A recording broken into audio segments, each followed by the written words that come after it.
I,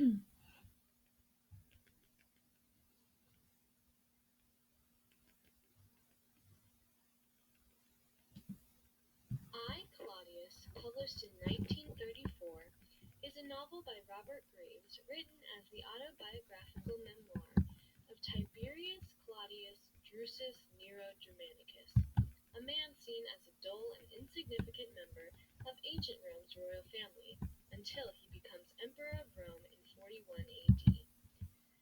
This piece of historical fiction centers on Claudius's journey through secrecy, betrayal, and homicide as the power to control Rome shifts between his family members. This novel is the first of a two-part series, and Graves continues her story in the sequel Claudius the God. This series won the James Tait Black Award in 1936 and later became a BBC mini television series. Robert Graves was born on July 24th, 1895 in London, England. After attending Charterhouse School in London, he was a soldier in World War I and was deeply affected by the war, which inspired him to write a sequence of war memoirs entitled Goodbye to All That, published in 1929. His interest in mythology and religion gave rise to one of his most controversial pieces, called The White Goddess, a historical grammar of poetic myth, published in 1948. Both the general public and acclaimed critics can agree that Graves's portrayal of Claudius in I, Claudius, as both an insider and an outsider to the story, both subjective and objective, creates Claudius's acutely detailed character and earns Graves the esteem he deserves for his writing. As the title suggests, Graves recounts the story from Claudius's perspective.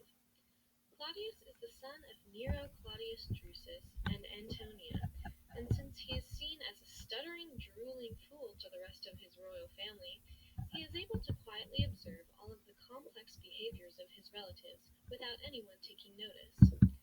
Livia, Claudius's great-aunt, is a figure mentioned often by Claudius as a deceitful, cunning woman who lies and poisons people to gain power. I, Claudius tells the story of the royal family's various disputes and dilemmas under the rule of the easily influenced Augustus, aggressive Tiberius, crazy Caligula, and finally Claudius himself.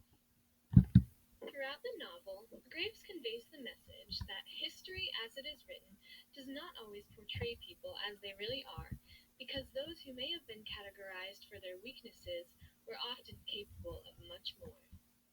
In the average history book, Claudius is seen as no more than a physically disabled fool with little contribution to history, but Graves's unique portrayal of Claudius as an intelligent, insightful, and relatable human being calls into question the validity of history's assumptions about people and events.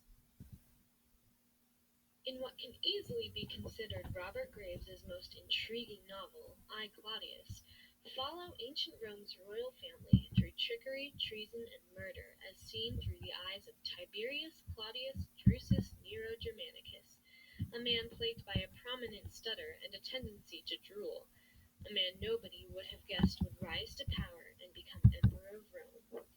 While this novel is incredibly informative about the history and political upheaval of ancient Rome society, it also engages the reader in a complex, gripping plot with well-developed and realistic characters. Overall, I, Claudius is truly a masterpiece. In I, Claudius, it is clear that three main elements of theme, characterization, symbolism, and author's purpose, are being used to send a message to the readers. Graves spends almost the entire novel developing characters through their own words and actions, and also through Claudius's subtle expression of his thoughts about them and himself. He opens the story by immediately describing himself as known to his friends and relatives and associates as Claudius the Idiot, or Claudius the Stammerer, or Claudius. Readers can instantly tell that Claudius is not esteemed by the other characters in the story. As critic Kenneth McLeish puts it, Claudius is seen as a drooling half-wit whose survival to the age of 50 was inexplicable, and whose career as emperor alternated between eccentricity and tyranny. In spite of his family's nearsighted perspective about him, Claudius is portrayed as an intelligent and very lucid man, proving Gray's point that written history may not always tell the entire story.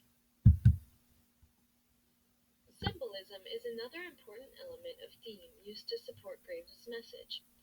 From the start of the novel, it is clear that Claudius has a very particular view of the Germanic people of his time.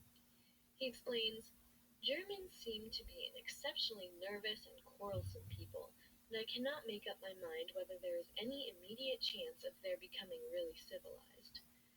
As this novel was published in a time of unrest between the British and the Germans, Graves's negative opinion of Germans is made clear through his symbolism of the Germanic people of Claudius's time as the Germans of Graves's own time. In Claudius's time it was thought that German hordes were ready to knock on the city gates.